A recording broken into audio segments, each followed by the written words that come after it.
Thanks for joining us here for the ABC 6 News webcast. I'm Tanya Carter on this Monday, August 22nd, 2016. Well, topping our news tonight, a Mississippi man heads back to Alabama to face 6 counts of capital murder. Derek Dearman of Leakesville initially didn't want to sign extradition papers to return to Alabama, where he's accused of killing 5 people, including a pregnant woman. The Greene County Sheriff says Dearman signed off on the extradition papers this morning. Dearman faces 6 counts of capital murder. Alabama authorities say he killed a 22-year-old woman who was 5 months pregnant and 4 adults ranging in age from 25 to 35. Their bodies were found at a home in Centinel Saturday. Mobile County Sheriff investigators say Dearman attacked the victims as they slept and abducted his estranged girlfriend and an infant from the home. They were found alive. Centinel, Alabama is roughly 282 miles from Greenville. Well, Governor Phil Bryant applauds a Texas judge's decision to block Obama's transgender directive. The federal judge in Texas blocked a directive issued by President Barack Obama demanding transgender students in public schools be able to use bathroom and locker room facilities consistent with their chosen gender identity.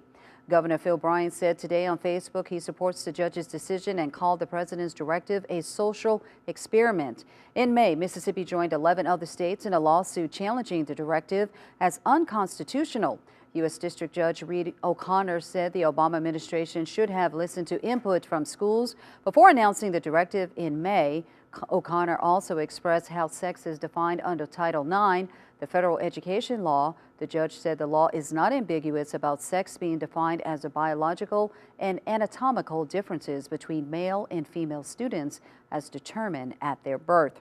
Well, the governor doesn't have the highest salary in the state. A new report looks at state administrative salaries and confirms the governor is not the highest paid state administrator. The report by MississippiWatchdog.org shows Governor Phil Bryant makes $122,000 annually, leaving him at number 31 on the list. The report says 36 school superintendents in the state make more than the governor, including the Greenville Public Schools superintendent. Now, the mayor and chief administrative officer for the city of South Haven also make more each year in salary than the governor. Lawmakers zero in on college readiness during a budget hearing. Public hearings are underway to evaluate state spending, and they're focusing on why some students finish high school without being fully prepared for college. Officials from the Department of Education, community colleges, and the university system spoke during the first budget session today at the Capitol. Senate Education Committee Chairman Gray Tollison, a Republican from Oxford, says Mississippi spends about $35 million a year on the extra help because students aren't fully ready to do college-level work. Commissioner of Higher Education Glenn Boyce did not name school systems, but he said some are not providing the education that students will need to succeed in universities. And Andrea Mayfield, the executive director of the Mississippi Community College Board, said 50 to 80% of students at the 2-year colleges need remediation.